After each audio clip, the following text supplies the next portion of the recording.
दोस्तों स्वागत करते हैं आपका हमारे चैनल के अंदर। वीडियो में आगे बढ़ने से पहले मैं नए दोस्तों से कहूँगा कि चैनल को सब्सक्राइब करके लाइक और ज़्यादा से ज़्यादा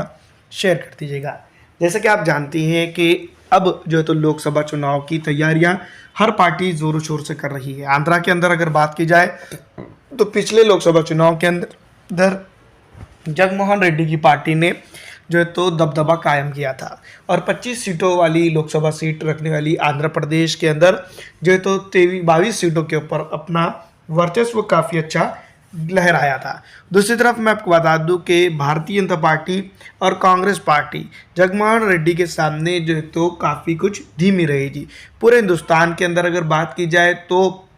भारतीय जनता पार्टी की लहर चल रही थी, लेकिन भारतीय जनता पार्टी के सामने अगर बात करें जगनमोहन रेड्डी की पार्टी ने यहाँ पर इतिहास रच दिया था। उस वक्त यानी कि 2019 लोकसभा चुनाव की अगर बात की जाए तो मैं आपको बता दूं कि कांग्रेस पार्टी ने भी जो है तो कई एक नेताओं को यहाँ पर लाया। उस वक्त भी मल्लिकार्जुन खड़गे विपक्ष के बड़े नेताओं में इसका शुमार किया जाता था, लेकिन लोकसभा 2019 के अंदर कांग्रेस पार्टी भी आंध्र प्रदेश के अंदर जो है तो अपना वर्चस्व और अपना दबदबा बनाने में कायम नहीं रही थी। लेकिन अब जो है तो कई बार ये बात कही जा सकती है इंडिया गठबंधन से दो नेता ऐसे हैं जो आंध्र प्रदेश के अंदर डायरेक्ट इन्फ्लुएंस रख सकते हैं, जिसमें से मल्लिकार्जुन खड़गे जो कांग्रेस को लीड कर रहे हैं आजकल, और दूसरी तरफ बीआरएस पार्टी को लीड करने वाले यानी कि भारतीय राष्ट्रीय समिति के अध्यक्ष केसीआर जो है तो यहाँ पर जो इलाकों में जो है तो जगनमोहन रेड्डी की पकड़ कम हुई है उन इलाकों के अंदर अगर देखा जाए तो बीएसआर की पकड़ थोड़ी बड़ी है, जिसको हम यूँ भी कह सकते हैं कि 4 से 5 सीट ऐसी है जो आंध्र तेलंगाना से लगकर है उन जगहों पर जो है तो उनका वर्चस्व बढ़ा है। लेकिन जिस तरह से अभी हाल में अगर बात की जाए तेलंगाना की सियासत की तो केसीआर से वहाँ से बाहर हो चुके हैं, तो इस तरह से मैं आपको बता दूं कि वो पहले अपना गढ़ बचाने की कोशिश करेंगे। दूसरी तरफ तेलुगु देशम पार्टी के जो चंद्रबाबू नायडू हैं उनके ऊपर जो तो लगातार जिस तरह से ईडी सीबीआई और जैसे इनकम टैक्स और जिस तरह से जो रेड हुई है जिसको लेकर जो है तो जनता के बीच में काफ़ी आक्रोश है। जनता काफ़ी जो है तो यहाँ पर इनके खिलाफ है और जिसके चलते जो है तो जो नक्शा अभी आपके सामने जा रहा है वाईएसआर कांग्रेस पार्टी का और टीडीपी का जो मैप था वो इस बार यानी कि 2019 का ये मैप है, इस बार जो है तो 2024 के अंदर बदल सकता है। क्योंकि यहाँ पर जो है तो मैं आपको बता दूं कि सीधी तौर पर अगर देखा जाए तो यहाँ पर सीधा मैं आपको बता दूं कि जो एससी और एसटी की बात अगर की जाए तो वहाँ पर जो है तो तेलुगु देशम पार्टी और वाईएसआर कांग्रेस पार्टी अपने आप का वर्चस्व बढ़ाते हुए नजर आ रही है। तो 25 सीटों के ऊपर अगर हम बात करें तो तेलुगु देशम पार्टी और जगनमोहन रेड्डी की पवन कल्याण की जो पार्टी है माफ़ कीजिएगा पवन कल्याण की जो पार्टी है और टीडीपी, ये दोनों यूनाइट होकर अगर चुनाव लड़ते हैं चुनावी मैदान में आ रहे हैं तो ये बात साफ जाहिर करती है कि यहाँ पर यानी कि कहाँ पर आंध्र प्रदेश के अंदर जो 25 सीटें हैं वहाँ पर जो तो वर्चस्व की लड़ाई में काफ़ी जो तो अलग तरह का जो तो हम रुझान देख सकते हैं। लेकिन जिस तरह से मैं आपको बता दूं कि फिलहाल मौजूदा दौर में आंध्र प्रदेश के मुख्यमंत्री के तौर पर जगनमोहन रेड्डी काम कर रहे हैं और यहाँ पर खास करके उनके सामने अगर देखा जाए तो एक बहुत बड़ा चैलेंज है जिसको वो पूरा करते हुए नज़र नहीं आ रहे। उसमें है मुस्लिम पिछड़ा आरक्षित और जो माइनॉरिटीज़ है उनसे काफ़ी नाराज़ यहाँ पर चलते हुए नज़र आ रही है। कुछ दिनों पहले से ही जो है तो उनके सामने ये बड़ा चैलेंज उभरता हुआ नज़र आ रहा है। लेकिन इस बात से ये साफ जाहिर होता है कि यहाँ पर जो है तो जगनमोहन रेड्डी की कुछ सीटें ज़रूर कम होंगी। जिस तरह से पिछले लोकसभा चुनाव के अंदर 25 सीटें थी और 25 सीटों में से जो तो तकरीबन 22 सीटों के ऊपर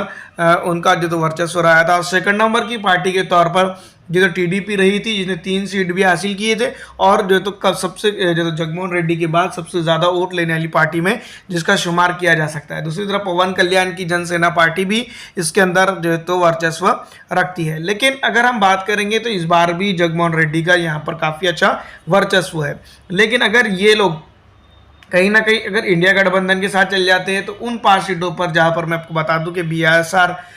बीआरएस की जो तो वर्चस्व बढ़ रहा है, जो तेलंगाना से लगकर ज़िले आते हैं वहां पर जगनमोहन रेड्डी के लिए नुकसान का सबब हो सकते हैं और सीधी तौर पर टीडीपी के लिए यहाँ पर फ़ायदा हो सकता है। बीआरएस यहाँ पर तो सीट जीतते हुए नज़र नहीं आ रही है, लेकिन अगर बीआरएस यहाँ पर अपना प्रत्याशी उतारती है तो सीधी तौर पर जगनमोहन रेड्डी को नुकसान होगा। और वहीं अगर हम बात करेंगे दूसरी तो यहाँ पर आंध्रा के पूर्व मुख्यमंत्री की पार्टी टीडीपी को उसका सीधा फायदा होगा। अगर ईवीएम मशीन सही तरह से काम करता है या फिर वीवीपैट जो भी जिस तरह से भी हम बात कर रहे हैं, जिस तरह से बार बार यही बात कही जा रही है, इसके ऊपर लेकर संदिग्ध हो रहे हैं, जिसके ऊपर लेकर जो तो चर्चा चल रही है, उसके ऊपर अगर हम बात करेंगे तो यहाँ पर अगर ये चीज़ ये मशीनरी अगर जो है तो इलेक्ट्रॉनिक वोटिंग मशीन जिसको हम कह सकते हैं वो अगर सही चलती है तो यहाँ पर जो है तो जगनमोहन रेड्डी बनाम जो तेलुगु देशम पार्टी प्लस जन सेना पार्टी यानी कि पवन कल्याण की पार्टी का ही जो तो वर्चस्व रहेगा। तो अगर हम बात करेंगे 25 सीटों पर सीधी तौर पर जो तो मुकाबला 3 लोगों के बीच में है। एक तरफ है तेलुगु देशम पार्टी और दूसरी तरफ है जो तो मैं आपको बता दूं जन कल्याण पार्टी, ये दोनों कॉम्बिनेशन में, और जो है तो वाईएसआर कांग्रेस पार्टी के जगनमोहन रेड्डी। लेकिन इस इंडिया गठबंधन का जो जोरों शोर से थाली पीटता हुआ नजर आ रहा है वो यहाँ पर मौजूद नज़र नहीं आता है दूर दूर तक के भी। अगर हम बात करेंगे तो यहाँ पर केसीआर थोड़ा बहुत जो है तो वर्चस्व रख सकते हैं और मल्लिकार्जुन खड़गे जो है तो कांग्रेस के वोट को यहाँ पर बढ़ा सकते हैं। लेकिन जीत की अगर हम बात करेंगे तो दूर दूर तक के जो तो यहाँ पर नज़र नहीं आ रहा है। जिस तरह से अभी अगर हम बात करेंगे कांग्रेस की तो कांग्रेस के लिए यहाँ पर अभी और 5 से 10 साल का इंतज़ार होगा।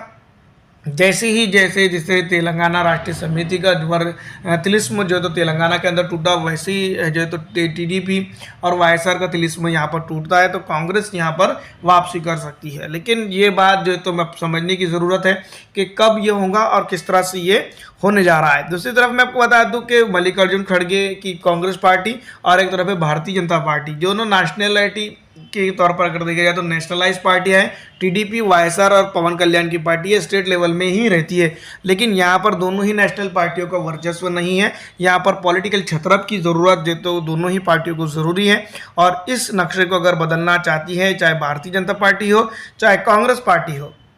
इस नक्शे को अगर उनको बदलना है तो यहाँ पर एक तो टीडीपी को साथ में लेना है या फिर वाईएसआर कांग्रेस पार्टी को सीधी तौर पर इनको साथ में लेना है। जब जाकर जो तो यहाँ पर यानी कि आंध्र प्रदेश के अंदर काफ़ी कुछ चीज़ें बदल सकती है। लेकिन ऐसा मौजूदा हालात में कुछ लगता नहीं है, क्योंकि इन जगहों पर अगर देखा जाए तो जिस तरह से मैं आपको बता दूं कि SC/ST को अगर छोड़ दिया जाए तो कई ऐसे ज़िले ज़रूर हैं जहाँ पर भारतीय जनता पार्टी पूरी तरह से पिटते हुए नजर आ रही है और कांग्रेस भी। लेकिन फिलहाल अगर हम देखेंगे कि जिस तरह से जो 25 में से कितने सीटों पर जो है तो कांग्रेस के सामने यानी कि वाईएसआर कांग्रेस, इसकी बात करेंगे जगनमोहन रेड्डी की पार्टी, तो मैं आपको बता दूं कि 15 से 18 जो है तो विधानसभा यहाँ पर फिर एक बार जीतते हुए नजर आ रही है। दूसरी तरफ अगर हम बात करेंगे तो पवन कल्याण की पार्टी जो कॉम्बिनेशन में लड़ती है, अलायंस के साथ लड़ती है टीडीपी के, तो 2 सीटें वो निकाल रही है। दूसरी तरफ टीडीपी भी जो तो 2 से 3 सीटें यहाँ हासिल कर रही है। और मैं आपको बता दूं कि वाईएसआर कांग्रेस पार्टी में जो तो अभी उतना दम यहाँ पर बाकी है, और वो जिस तरह से पिछली दफ़ा जो है तो चुनावी मैदान में थी तब वो जो तो एक न्यू क्लीन की छवि में थी, अपोजिशन का रोल प्ले कर रहे थे, और अपोजिशन का रोल के साथ टीडीपी के जो नेतागण थे उनके ऊपर जो तो कई चीज़ों का जो तो आरोप और जिसको हम कह सकते हैं एंटी इनकम्बेंसी का जो जिस तरह से वर्चस्व रहा वो निकल कर सामने आया। तो ये तमाम तर चीज़ों को अगर देखा जाए तो कहीं ना कहीं पवन कल्याण की पार्टी को यहाँ पर इस बार जो तो फ़ायदा होगा टीडीपी की वजह से, और जो तो मैं आपको बता दूं कि यहाँ पर वाईएसआर कांग्रेस को नुकसान होगा। वहीं अगर चंद्रबाबू नायडू की अगर बात की जाए तो पिछले जो है तो 2019 के बाद से अगर अब तक देखें तो जो विधानसभा चुनाव हुए या फिर 2014 के बाद से अब तक देखा जाए तो विधानसभा चुनाव हो या लोकसभा चुनाव हो, वो बीजेपी के साथ कहीं ना कहीं अटैचमेंट उनका रहा है। लेकिन बाद में जब आकर धीरे धीरे जैसा कि उनके ऊपर केसेस होने लगे, उसके बाद जनता को ये भ्रम बताया गया कि उनके ऊपर जितने केसेस हुए हैं वो भारतीय जनता पार्टी के इशारों पर हुए हैं या फिर भारतीय जनता पार्टी की सेंटर में सत्ता रहते हुए उनके ऊपर ये चीज़ें हुई है। तो सीधी तौर पर अगर देखा जाए तो अब जो तो ये बात समझ में आ रही है कि टीडीपी के साथ भी जनता का अटैचमेंट फिर से ये रीयूनियन के तौर पर जो तो देखा जा रहा है। तो अगर ये हो रहा है तो इसका मतलब ये साफ है कि आने वाले दिनों के अंदर जो तो वाईएसआर कांग्रेस पार्टी के लिए सबसे बड़ा तगड़ा आह्वान टीडीपी और पवन कल्याण की पार्टी जनसेना यहाँ पर रहने वाली है। और इसी ज़िम्मन में अगर यही हालात अगर रहते हैं तो पवन कल्याण जो आंध्रा के सीएम है वो आने वाले दिनों के अंदर सीएम भी नहीं रह सकते हैं। तो सीधी तौर पर अगर बात की जाए तो 15 से 18 सीटें जो है तो मैं आपको बता दूं कि इस बार लोकसभा चुनाव के अंदर वाईएसआर कांग्रेस पार्टी हासिल करने में कामयाब हो रही है, और बाकी सीटों पर टीडीपी और पवन कल्याण आगे रहेंगे। आपको क्या लगता है?